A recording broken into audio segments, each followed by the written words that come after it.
El tiempo de las sombras se acorta ante los alargados y luminosos días del verano, pero las sombras, compactadas, espesan. It's all bloom and doom, dirían los amigos de Atlas Oscura, con mucha razón porque gran parte del equilibrio de la vida, para que pueda existir, es que necesita forzosamente tener un poquito de muerte. Esta noche exploraremos algunos de los más sabidos, otros desconocidos, pero siempre muy, muy macabros ritos de la primavera. Buenas noches, bienvenidos a Horror Sapiens, yo soy Suspiria, transmitiendo en vivo y en directo desde la ciudad de la lluvia. Si es la primera vez que nos sintonizas, pues bienvenidos. Este programa corre en vivo todos los martes en la noche por twitch.tv diagonal Horror Sapiens 1. Si nos estás viendo por YouTube, este programa se graba sin cortes y se sube tal cual una vez que finaliza, para que aquellos miembros de nuestra audiencia que no hayan podido estar presentes en la transmisión puedan verlo. Así que si te interesan los temas relacionados con el horror, el cine, la literatura, lo heterodogio, la magia y el ocultismo, pues fuertemente te recomiendo suscribirte a nuestro canal y darle a la campanita porque siempre tenemos cosas muy interesantes. Si te gusta nuestro episodio, compártelo con quien más confianza le tengas y, ¿por qué no? Dale también like y no te olvides de dejarnos siempre un comentario, ya sea en el chat de Twitch o abajo en YouTube. Pues empecemos. Orgen Lavey, buenas noches. Qué gusto tenerte por acá. Cobalt también anda por ahí. Madara, ¿cómo estás? Mucho gusto a todos nuestros amigos del chat. Y vamos empezando con todas las cosas extrañas que tienen que ver con los rituales de primavera.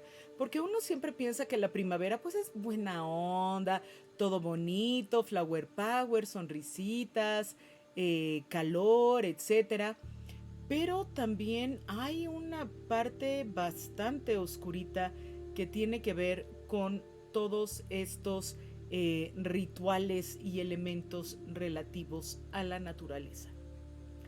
Y pues el título del programa tiene que ver con la consagración de la primavera. Y sí voy a hacer mención hacia el final del programa de este extraordinario fenómeno que ocurrió con la ópera de Stravinsky, pero también voy a hablar de diferentes maneras de consagrar la primavera.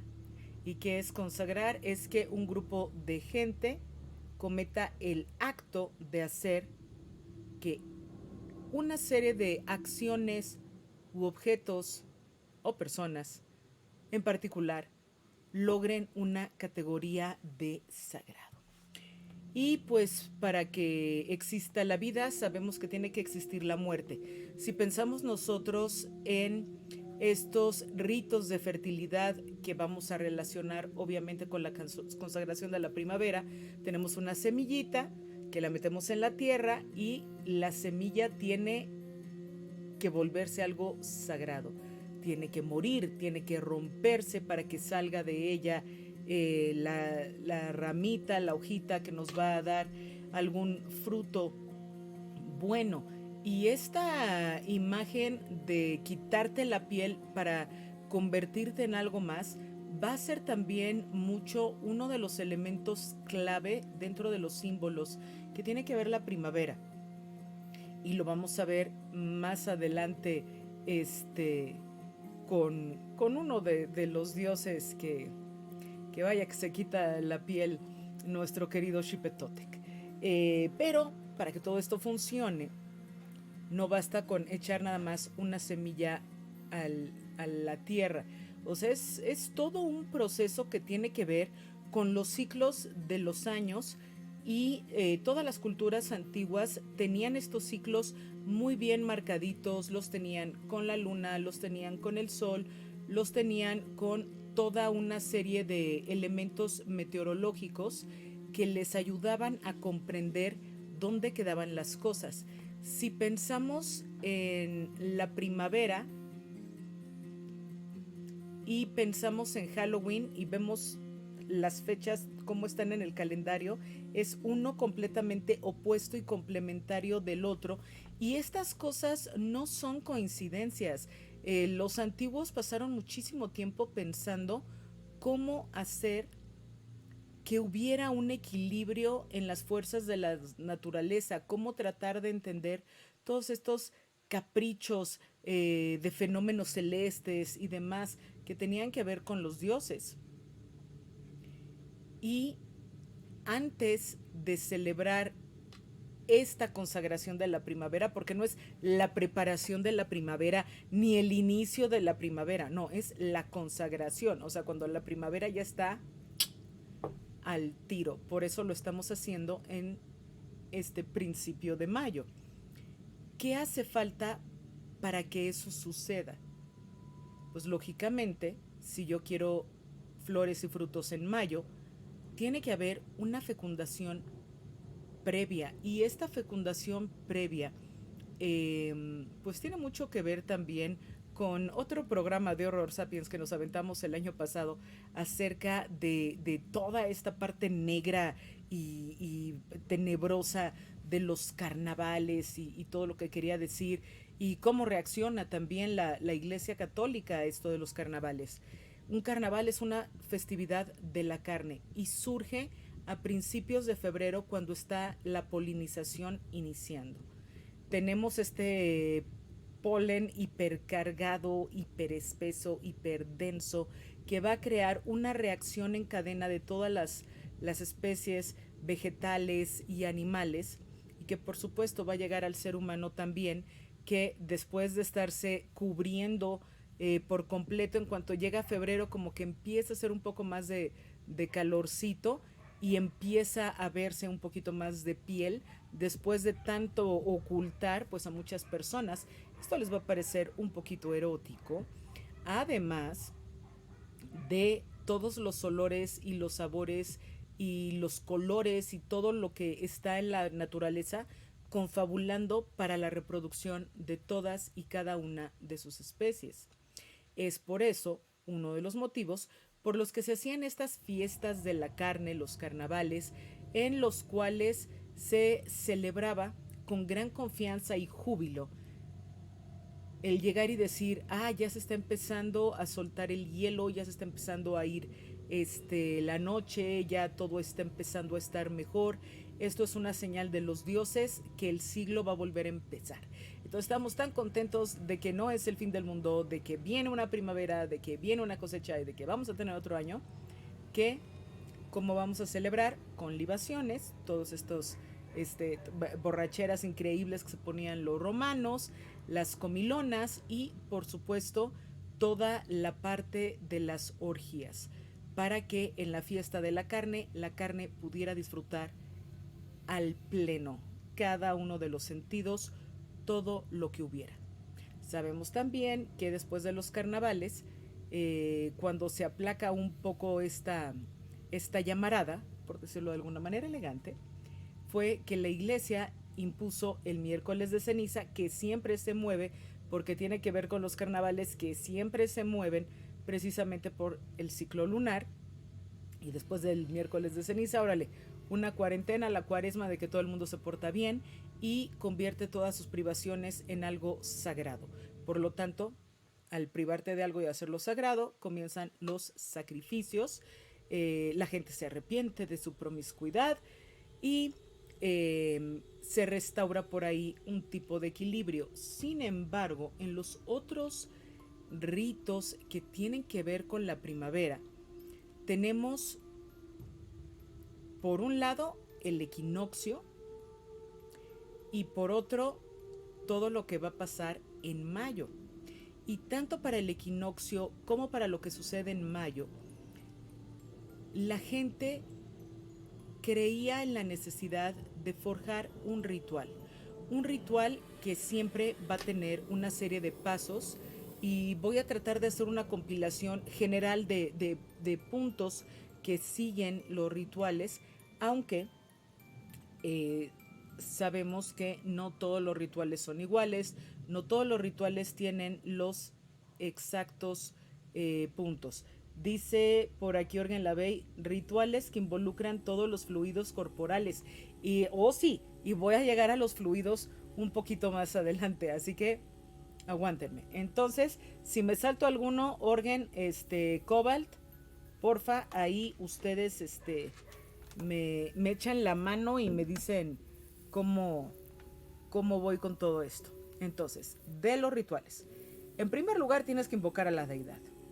¿Cómo invocas a la deidad? Hombre, puede ser con cantos o con tambores, llamando su nombre, llamando su atención, muchas veces con un caldero en el cual se va a hervir mucho de lo que se lleva para sacrificarlo o eh, consagrarlo a la deidad. Y a través de los humos que salen del caldero, la esencia de las cosas llega, despierta a los dioses se asoman y dicen, ¿qué pasó? ¿No?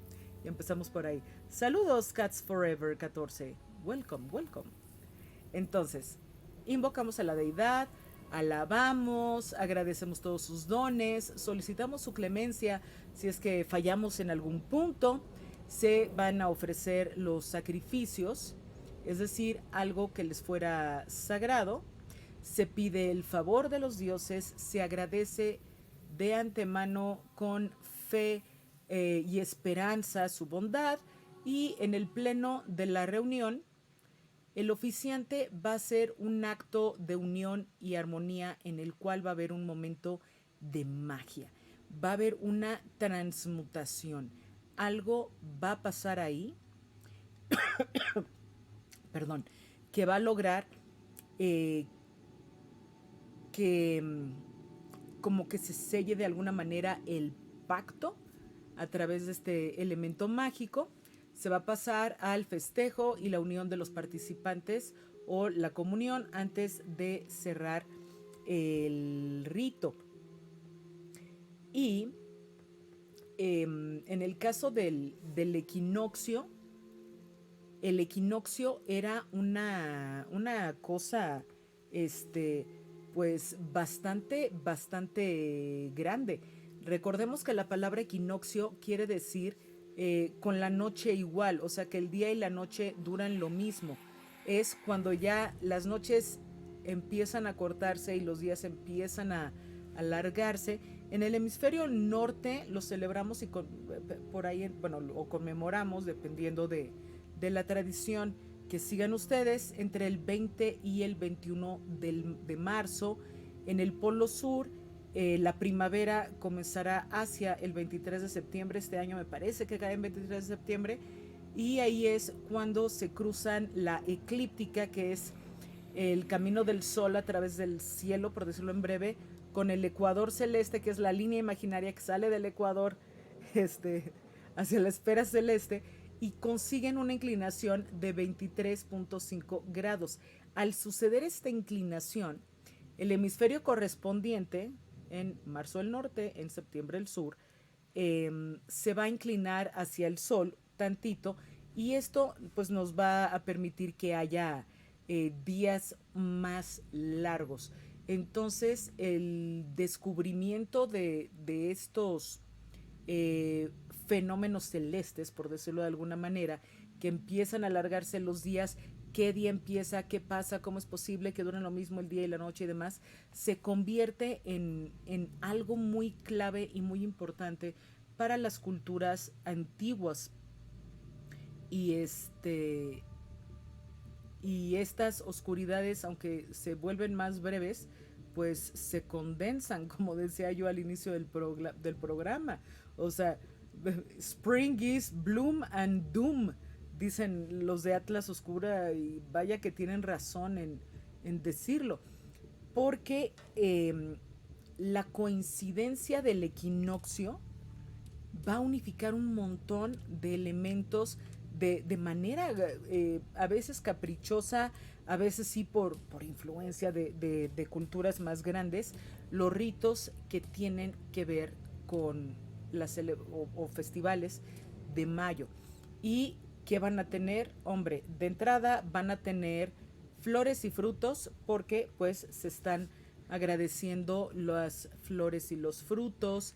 Van a ver bellas mujeres en edad fértil que van a hacer una serie de danzas y cantos y todo tipo de celebraciones. Va a haber un fuego purificador por el gran dios Sol, que va a estar representado en el fuego. Van a estar estas libaciones y estas bebidas que en muchos casos se trata de vinos y sublimados en general, y en otros ya contiene algunos activos bien psicotrónicos acá que les, les suben el octanaje a la imaginación de maneras interesantes. Van a haber también estos banquetes, van a haber sacrificios de muchos animales, pensando en lo que decíamos de la Lupercalia y el macho cabrío y todo esto en el otro programa. Y por supuesto va a haber una necesidad de los fluidos corporales, como bien decía Orgen la Bella aquí abajo, porque los fluidos corporales tienen que ver con los fluidos de la tierra. La humedad de las mujeres tiene que ver con la humedad de la tierra. La semilla que va a ser plantada tiene que ver con el semen masculino, y toda esta correspondencia de fluidos vuelve muy importante que estén. Además de que la primavera tiene también un símbolo de cambio de piel y de transición hacia una vida mucho más luminosa.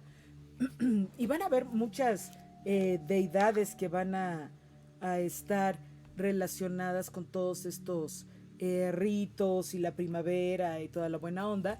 Y voy a empezar por Hathor, que es bien, bien curiosa esta figura egipcia. No voy a hablar exhaustivamente de Hathor. Eh, la señora del cielo, la diosa agrícola de la fertilidad, que de hecho se sabe que nadie tenía más templos en la antigüedad que Hathor.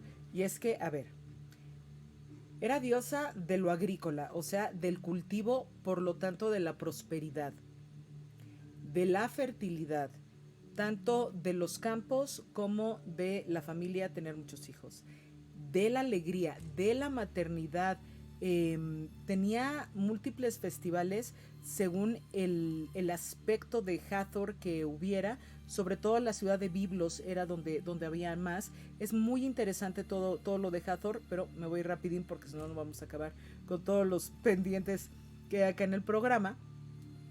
¿Qué más? Era diosa de la danza, de la música. Entonces había bailables, y había cantos, y había fiestas donde la belleza, la feminidad, la fertilidad, la abundancia, el vino y la sexualidad iban a tener un papel muy importante.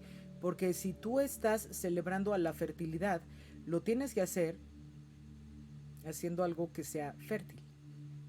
Es así de simple. Eh, pero pasa una cosa interesante. Aunque no todas, pero muchísimos hogares y muchísimas mujeres tenían las tablillas ahí con el relieve de Hathor en sus casas o sea, igual que ahora mucha gente tiene imágenes de santos o virgencitas o pentáculos o lo que sea.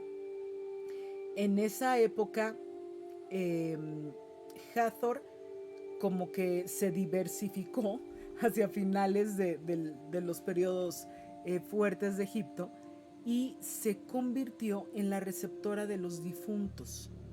Ella lo recibía, les daba agua a las almas muertas en hojas de sicomoro, o los amamantaba convertida en una vaca.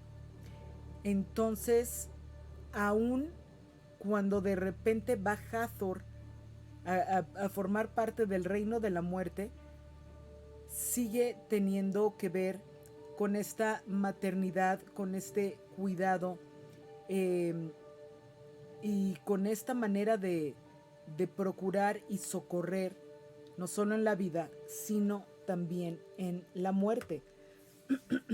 El que sigue me encanta, o sea, obvio, super rocker, Dios para horror sapiens, Xipetotec. Híjole, los aztecas eran, se cocinaban solos.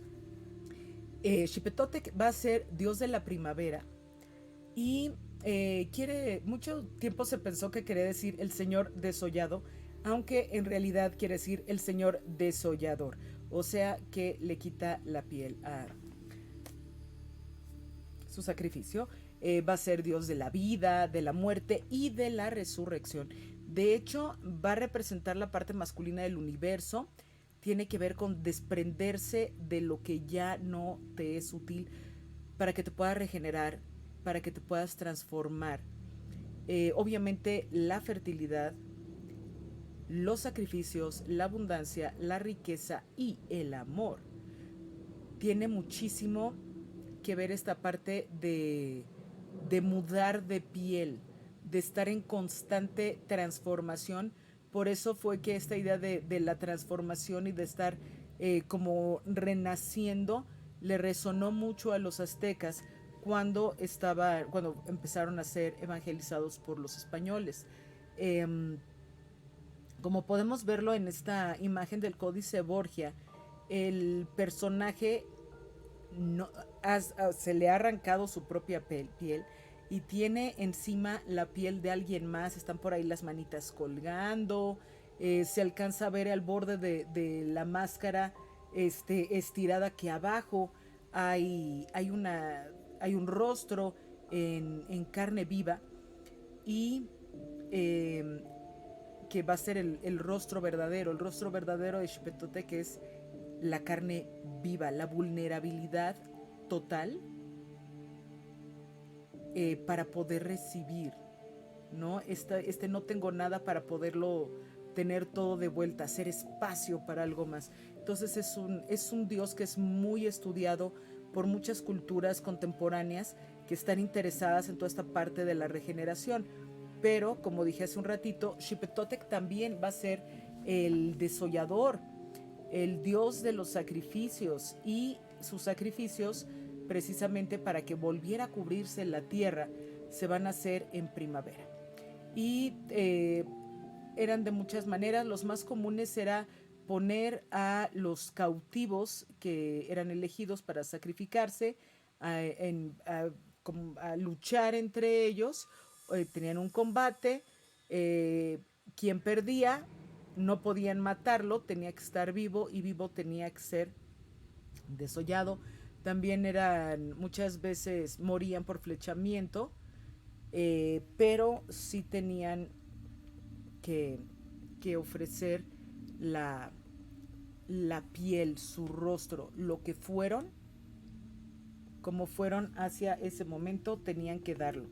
Y encontré por ahí un artículo muy bueno de Xipetotec, de la revista Arqueología Mexicana, escrito por Claude François Baudet. Está interesante el artículo de Xipetotec. Si les interesa, pues por ahí lo tienen. Y ahora vamos con el siguiente doble rostro maravilloso. Sí, primero hablaré de Dioniso y luego hablaré de Baco, este cuadro del triunfo de Baco o los borrachos de Velázquez, que es una maravilla. La cara de los borrachos lo dice todo, es verdaderamente gloriosa. Y vamos para allá con Dioniso. Ok, Dioniso era,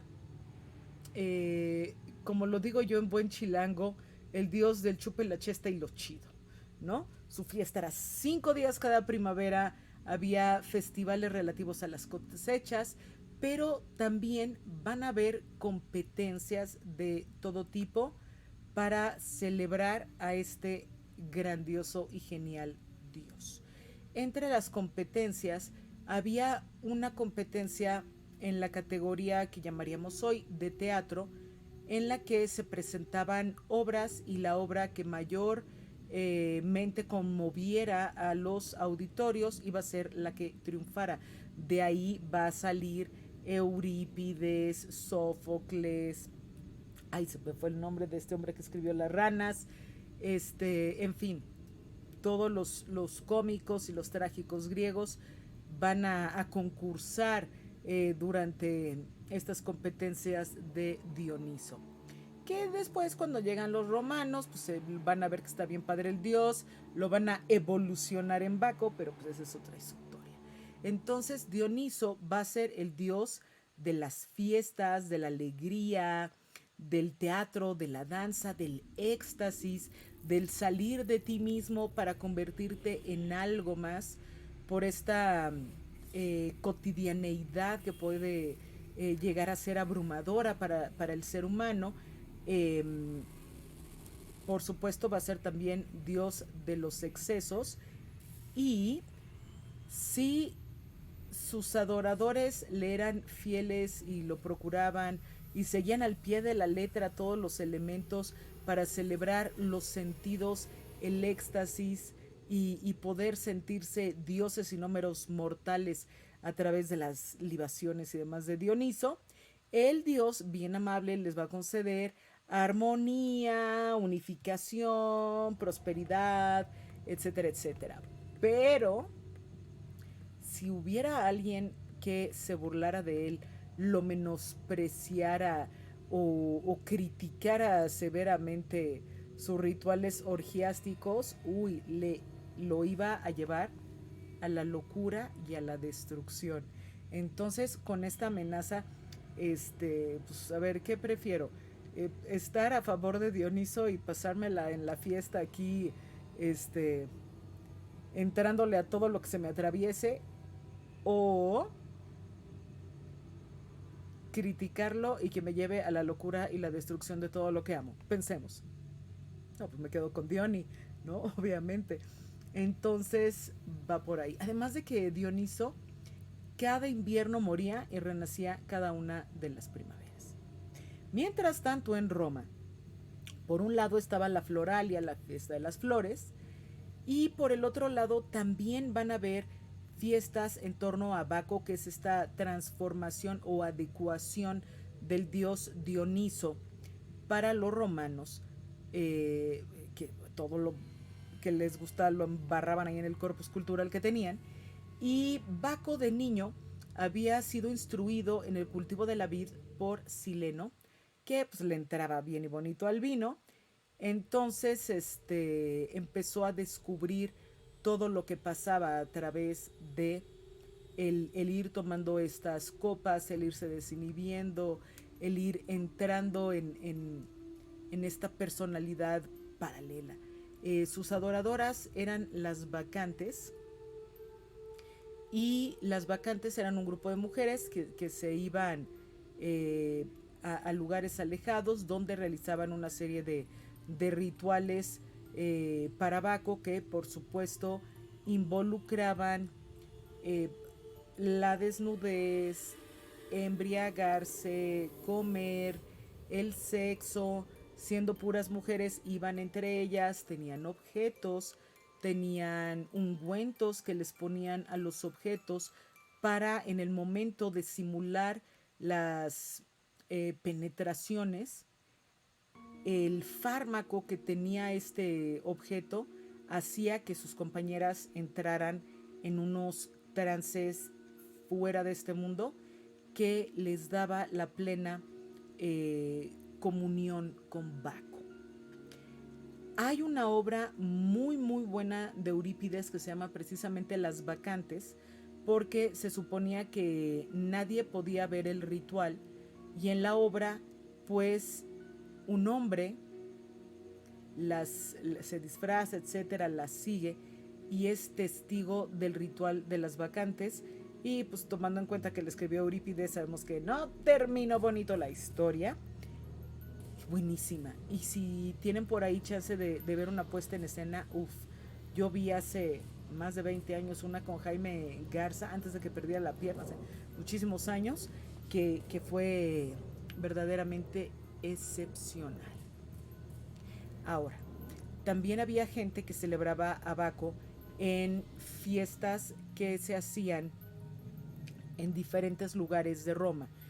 Usualmente una familia de alcurnia, unos patricios, citaban en su casa a sus amistades, citaban también prostitutas sagradas o petimetres o lo que fuera que pudieran ellos contratar para tener sexo con ellos en estas fiestas a Baco. Hay una fiesta semejante, no exactamente así, para aquellos que hayan visto la serie Spartacus. En la primera temporada hay una escena en la que a Spartacus le toca estar, es escogido para participar con las señoras de la casa y sí se pone pero bastante tremendo. Además que de Baco, también muchas de las celebraciones que se hacen tienen que ver con, como nos está diciendo por acá Organ Lavey del gran dios Pan, vamos al mismo lado, Organ, tenemos el mismo pensamiento, que originalmente estaba el dios Pan, que perseguía a las ninfas y según las perseguía las iba desnudando y las cortejaba hasta que podía montar a las chavas, etcétera, y primero una y luego la otra, y llegaban las otras ninfas juguetonas, a hacerle cosquillitas en los orificios disponibles al gran dios Pan, ¿no? Y todo este rollo del fauno que pues es increíblemente erótico todo el proceso y pues obviamente va a tener que ver también todo esto. Yo, ¿qué es una prostituta sagrada? Sí, con mucho gusto.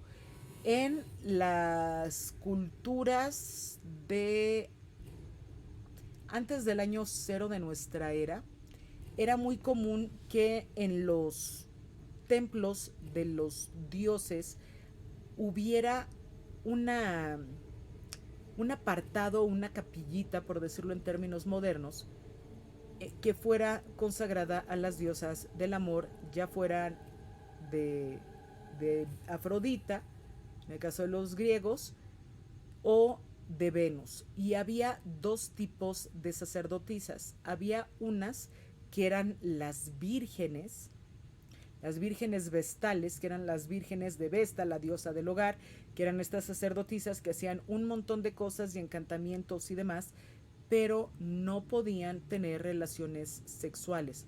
Eran, eran vírgenes ellas, sabían cómo hacer todo, pero era imposible que fueran penetradas. Y había otras que eran las de Venus, que eran las llamadas prostitutas sagradas, que eran unas sacerdotisas que se instruían en las artes del amor, que son todo tipo de técnicas sexuales eh, para brindar placer, para lograr eyaculaciones mayores, para lograr orgasmos. Las prostitutas sagradas atendían tanto a hombres como mujeres para ayudarles en la plenitud de su vida sexual, que sería como un terapeuta sexual con el que tendrías sexo. En tiempos modernos, en su época tenía todo el sentido del mundo, ahora no. Y obviamente como tenían todas estas características y les pagabas para que a través de tener sexo con ellas ya pudieras tú embarazar a tu esposa. El pensamiento mágico es una maravilla, no lo podemos negar. O que te diera un ungüento o que te diera unas recomendaciones o le llevabas a tu esposa para que se ayudara a todas estas creencias de que si una pareja lograba a la mujer tener 3 orgasmos antes de que el hombre eyaculara, iba a quedar embarazada inmediatamente, ¿no? Todas estas ideas interesantísimas, ¿no? Que tenían de cómo hacer que pudiera funcionar. Entonces, por eso eran las prostitutas sagradas. Sagradas porque eran sacerdotisas y su trabajo, su dedicación, todo lo que hacían era concentrarse en perfeccionar y ayudar a la sexualidad y fertilidad de la gente que se le acercaba. No sé si con esto yo te quedó clara la respuesta por acá en el chat. Saludos a 01 Ella, Alicidra, Commander Root, Drapsnack, Cobalt, James Puafsaf, Kata, Lunática Che, Lurks, Madara, Paula Rigui, hola, Peacock, long time no see, y yo. Muy bien. Dice, vale, gracias, corazón, para ti también. Entonces, ¿dónde andaba yo? Ah, sí, estaba en las fiestas bacanales. Entonces, las bacanales eran estas mega orgías que se hacían en ciertas casas de los patricios, por un lado, que tenían, contrataban, pues, la gente más específica que hubiera, la gente más hermosa, pero también había bacanales en las calles y en otros lugares, y estas fiestas de Baco pues las podían celebrar cada que se les ocurría invocar a Baco, no solamente durante las festividades de mayo. Entonces llegó un momento en el que el Senado romano dijo, se acabó, no podemos más, se tienen que acabar las bacanales, se tienen que acabar, ya no podemos hacer aquí las mega orgías, este, eh, de que todo el mundo para acá y todos contra todos y agárrese quien pueda y no podemos más. Esto se tiene que terminar, el exceso ya ha sido demasiado, etcétera, etcétera. Y no es que al Senado de Roma le espantara esta,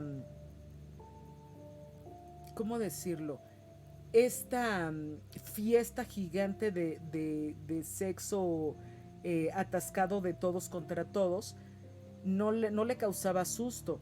El Senado sabía perfectamente que iba a haber gente malherida por la cantidad de ocurrencias que tenían entre las drogas y el alcohol y el frenesí, y ahora vamos a intentar esto y ahora vamos a intentar lo otro. O sea, había gente que hoy llegaría a urgencias a por un buen número de puntadas. Eh, pero por la transmisión de enfermedades venéreas. Ahí fue donde el Senado dijo, ya, ya, ya, ya, bájenle, bájenle, bájenle. Digo que de todas maneras siguieron haciendo sus bacanales en petit comité, pero la transmisión de enfermedades venéreas fue terrible y el Senado decidió que tenía que recortar todas estas fiestas. O sea, no era posible que siguieran sucediendo, porque un soldado con una enfermedad venérea no te pelea bien. O sea, si es el señor que te vende la fruta, da lo mismo, ¿no? Que tenga ahí su vacinica y que aguante sus dolores. Pero si es un soldado con enfermedades venéreas es un arma letal en contra del imperio. Entonces, curiosamente, va por ahí que el Senado va a prohibir las bacanales. Es un detalle interesante a considerar por acá. Ok. La sororidad wicana se va a manifestar en cualquier momento, yo lo sé. Iban a decir, ¿y Beltane? ¿Y Beltane? ¿Dónde está Beltane? ¿Dónde está Beltane? ¿Dónde está la fiesta del fuego fulgurante? Fiesta del fuego fulgurante. El nombre es maravilloso. Que también es una fiesta que tiene que ver con la purificación, tiene que ver con la fertilidad, tiene que ver con todo esto. Está brutal esta imagen que me conseguí de Beltane, porque tiene que ver con la luna. De hecho, la luna llena cae este viernes 5. Va a ser muy interesante todo ese asunto. Y pues vamos para allá.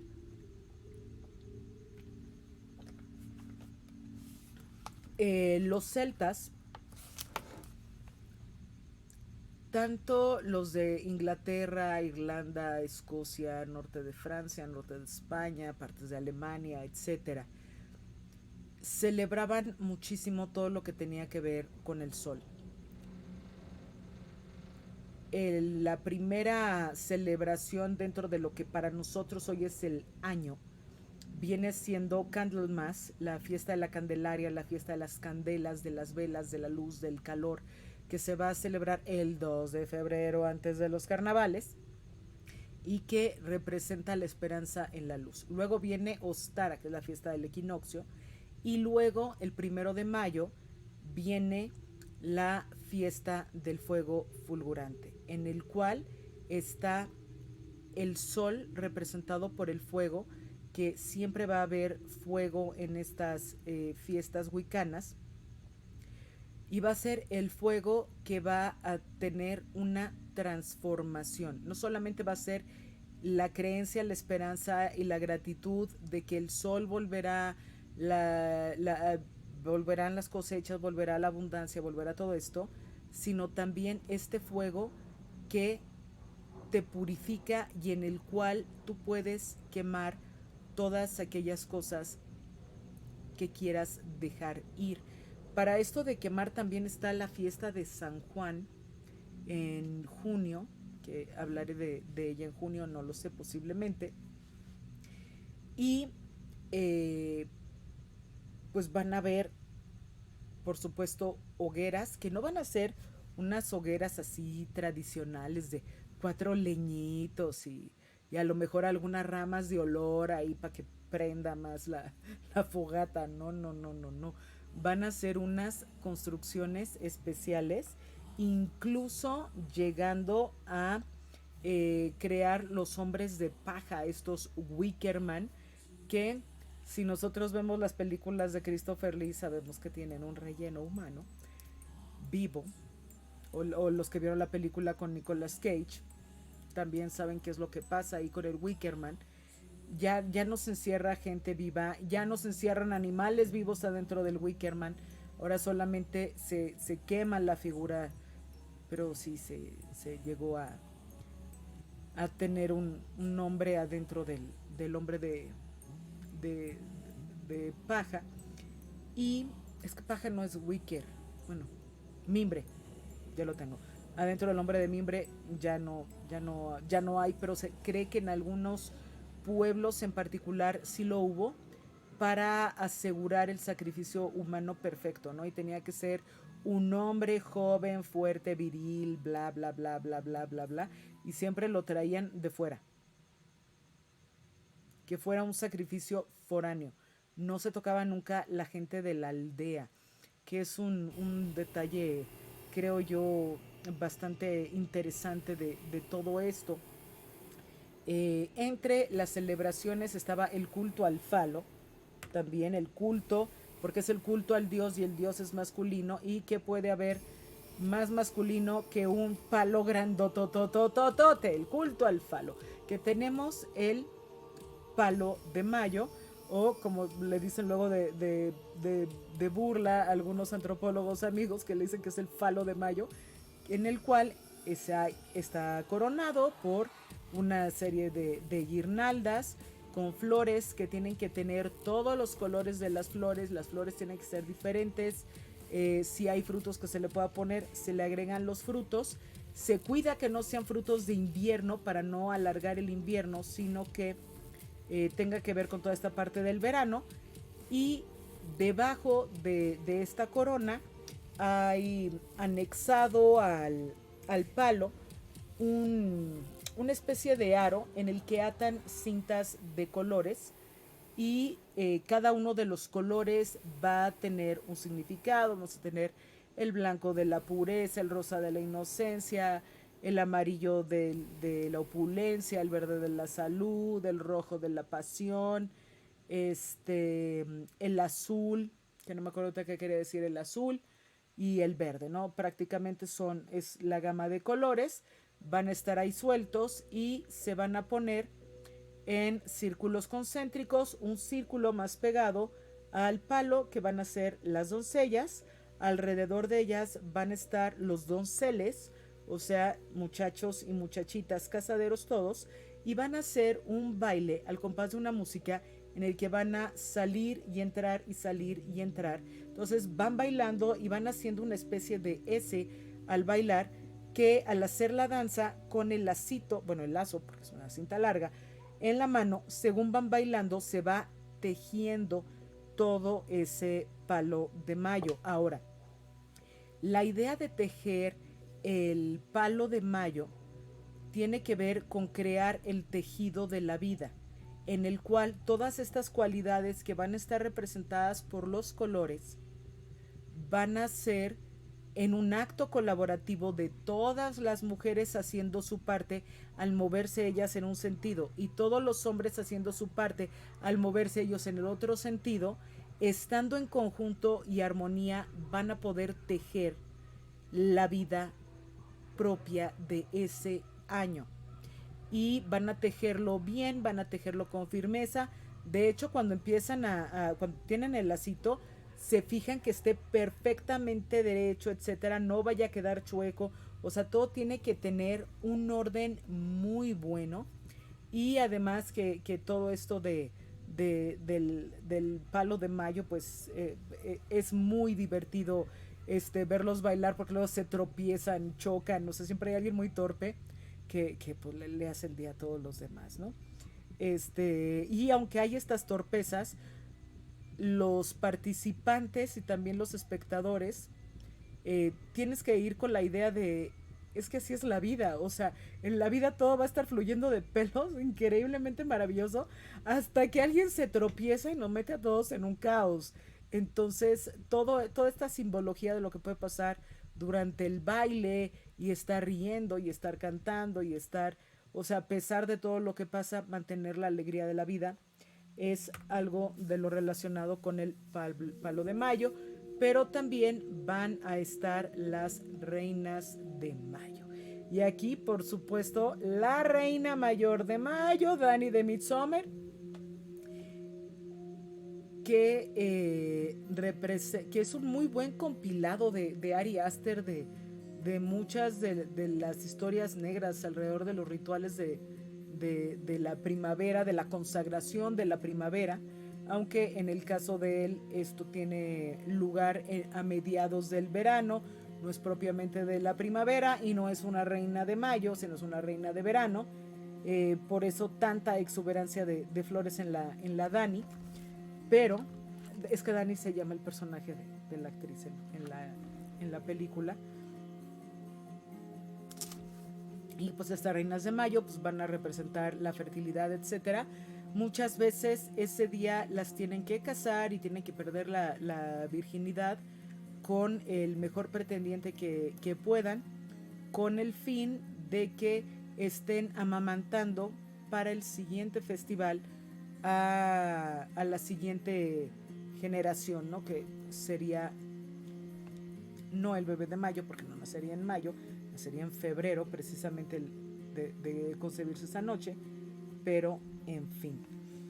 Entonces, toda esta maravilla de los ritos de primavera, bueno, o sea, en Edimburgo, ¿qué había? Pues está el Festival de las Hogueras, que es así como que de ley. En Irlanda y en Escocia también tienen hogueras, están las reinas de mayo, está lo del Wickerman, y pues va a estar también pero ya en las tradiciones germanas, toda la parte de las danzas sensuales alrededor de las fiestas de mayo para que se siga reproduciendo la naturaleza y siga habiendo fertilidad durante los próximos meses hasta la última cosecha, que sería teóricamente la de finales de octubre. Y pues todos los bailes desnudos y demás sí son importantes. Pero yo estoy buscando, pero pues no tengo la imagen de Stravinsky. Cosa terrible de la vida. Pero en fin. Falta también hablar brevemente. Ya le haré algo. A ver qué año me animo a hacer bien el programa de la noche de Walpurgis. Walpurgisnacht, la noche del 30 de abril hacia el 1 de mayo. Que si vieron ustedes, claro que vieron con ustedes con nosotros el programa de Hexen, de la brujería a través de los tiempos, donde está precisamente toda esta historia de la noche de Walpurgis, que van todas las brujas, suben al monte Brocken a hacer su tertulia con el diablo y hacen la invocación y hacen los bailes, hacen el baile de las escobas, tienen tratos carnales con los demonios y tienen todas estas maravillas. Y está también por ahí la historia de la abadesa Valpurga, que logra convertir a los paganos al cristianismo. Y también pues la historia de la monja espía, de cómo se cuela y demás. Pero, híjole, sí, sí se merece su programa Walpurgisnacht. Y que hay también muchos poemas de la noche de Walpurgis, sobre todo si les gustan los autores latinoamericanos dentro del modernismo, o sea, chéquense a Tablada, chéquense a Villaurrutia, todos estos tienen, es que, ¿de quién era el programa? El que me quedé dudando. El poema de la noche de Walpurgis, disculpen ustedes, tengo que meterme inmediatamente a satisfacer esa duda, porque si no voy a enloquecer. Según yo era de Javier Villaurrutia. A ver, la noche de Walpurgis poema.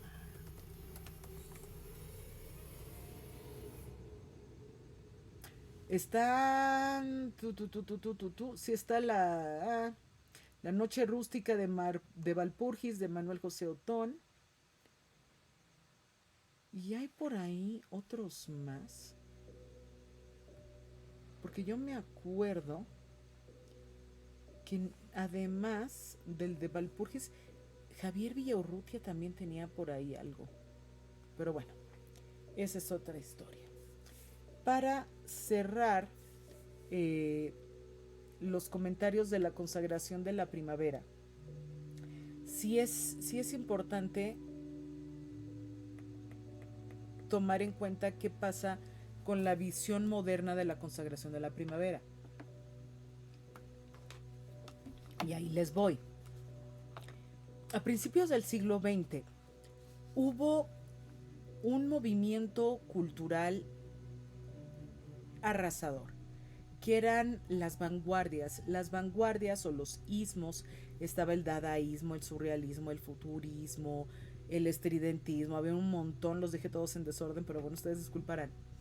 Y buscaban hacer algo nuevo con el arte, realmente romper con el canon y lo viejo y estas microevoluciones que habían y que tomaban décadas que fueran aceptadas y querían hacer algo mucho más moderno, algo mucho más impactante. Y el 29 de mayo de 1913, en el Teatro de los Champs-Élysées de París, tuvo lugar la premier de una obra de Igor Stravinsky que se llamaba La consagración de la primavera. Y uno dice, ay, qué bonito, una obra sobre la primavera presentada en mayo. Recuerden todo lo que hemos hablado en el programa de hoy.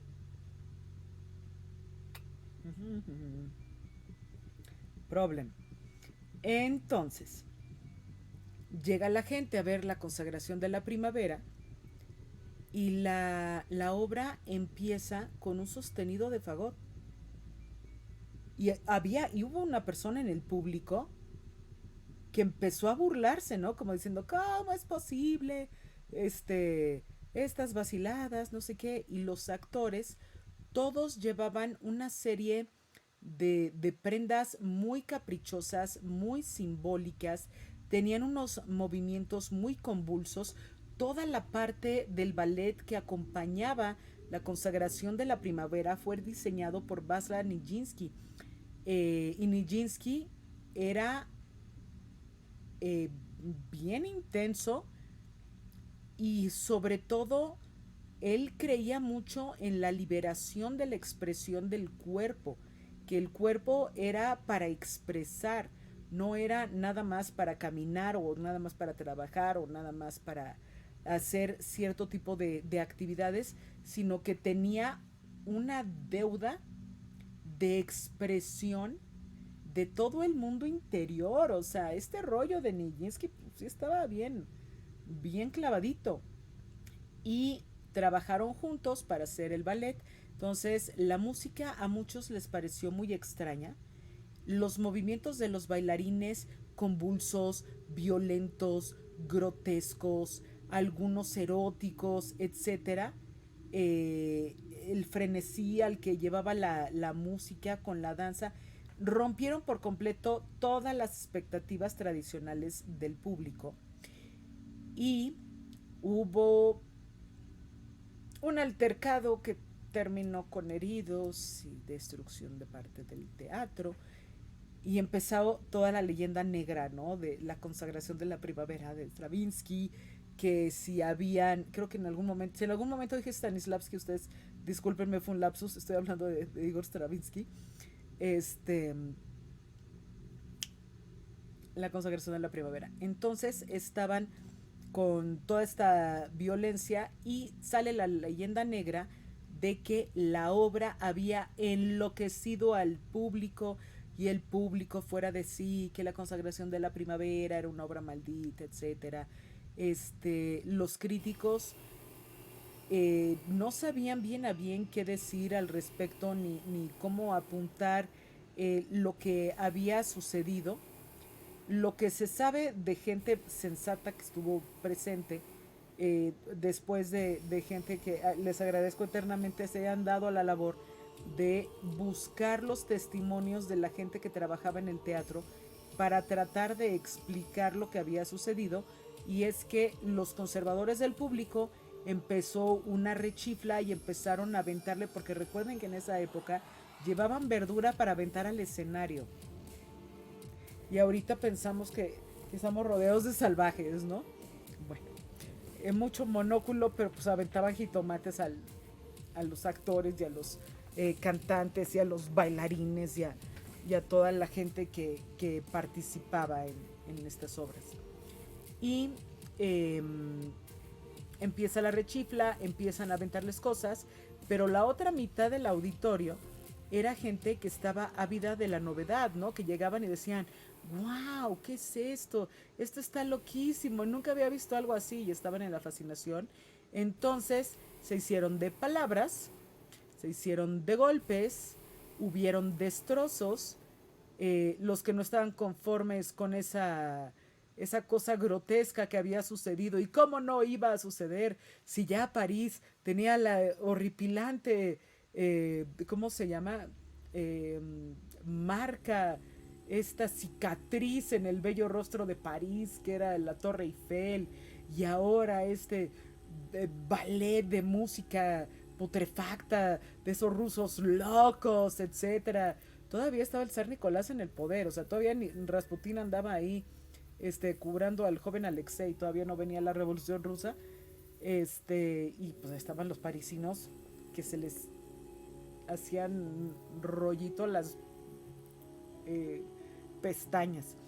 Y de hecho hubo un crítico que escribía para Le Figaro, este diario francés, que se llama Henri Guittard, que decía que toda la obra no era más que un barbarismo pueril, y dijo que Stravinsky había sido corrompido por Nijinsky porque en la siesta del fauno de Debussy, cuando puso su ballet, era una interpretación erótica completamente impúdica, bla, bla, bla, bla, bla, bla, bla. Pero pues, ¿qué esperaban de la consagración de la primavera? La consagración de la primavera, pues, evidentemente, tiene que ver con la regeneración, con la transformación, con la destrucción, con la muerte, pero sobre todo con la fertilidad. Así que si les da curiosidad llegar y decir, bueno, ¿y esta música de la consagración de la primavera, pues qué es o cómo es o de qué se trata? Ahí les mando un link en el que explican un poco de esta relación entre Nijinsky y Stravinsky, y es una muy buena forma.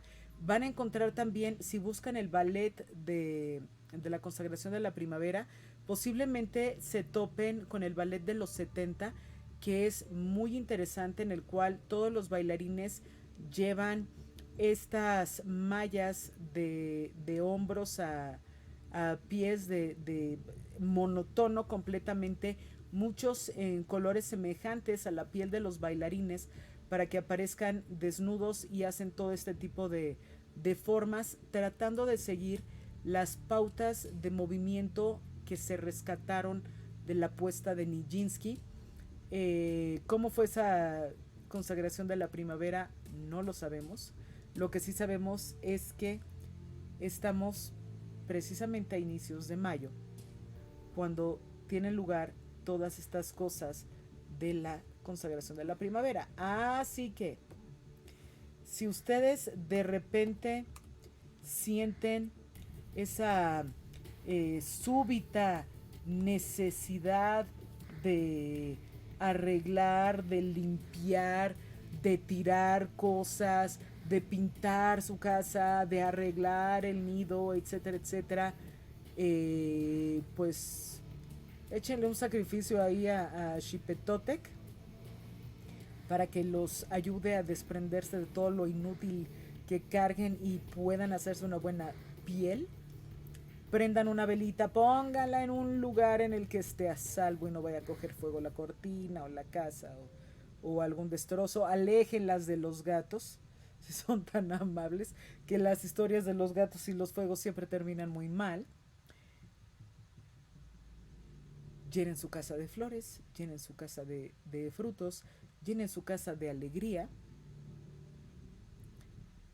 y consagren lo que estén buscando de esta maravillosa y próspera primavera. Si hubiera algo que haya dejado yo fuera, por favor agréguenmelo en los comentarios, ya sea en el chat o ahí abajo en YouTube. Si hay algún texto que quisieran que viéramos o que le hiciéramos su programa, pues no hace falta más que pedirlo. Nos pueden encontrar en Facebook, en YouTube, en Twitter y rápido vengo por acá. Sí, Orgen se rapó en una ceremonia de la noche de Valpurgis emulando a Anton LaVey. ¿Algún programa de espionaje, yo? Lo anoto. Las danzas polovetzianas, dice Orgen, pero pues ya aquí le cerramos, que se nos fue larguísimo el programa ya de 1 hora y cachito, pero sí había muchísimo, muchísimo que decir acerca de la consagración de la primavera. Entonces ya saben, comentarios si quieren algo, ya está yo anotado. Bueno, ya lo estoy anotando ahorita misma. Ahorita mismo. Ok. Yo, programa sobre espionaje Matajari. Que, híjole, si hiciéramos un programa de espías ahí entre Matajari y Hedy Lamar y todas estas, estaría también, no digan, brutal. ¿Y qué más? Pues déjenos sus mensajes, déjenos sus comentarios. Si les gustó el programa, denle like. Si tienen intención de seguir oyendo el programa, denle a la campanita para que les lleguen las notificaciones. Y el próximo martes, que es la víspera del Día de las Madres, aquí en la Ciudad de la Lluvia, va a ser un programa acerca de las madres de horror. Va a ser un programa de nuestras dos madres consentidas dentro de Horror Sapiens, que son Lily Monster y Morticia Adams. Va a ser un programa acerca de ellas como madres, las madres alternativas, por supuesto, qué pasa con la cultura gótica y cómo va a estar relacionada. Y también detalles acerca de la vida de ambas que resultan mucho más interesantes de lo que parecen. Yo creo que me voy a poner mi playera de Morticia para la ocasión. Creo que sí lo super amerita. Sin más por el momento, yo los dejo y nos vemos hasta el próximo martes a las 21:15 tiempo de la Ciudad de México, en twitch.tv /Horror Sapiens 1. Y como siempre, hagan todo bien, con gusto y con amor. escojan bien a sus ídolos y dulces, pero muy dulces, pesadillas. Hasta el martes.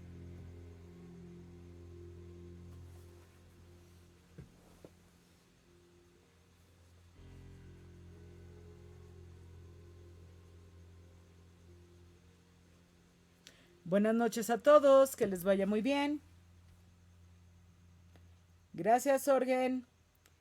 Gracias, Joe. Gracias, 01 Ella, Alicidra, Commander Ruth, Cobal, Cata, Lurks, Paula Rigi, Peacock y Joe. Gracias por quedarse hasta el final del programa. Les mando un abrazo y nos vemos el martes.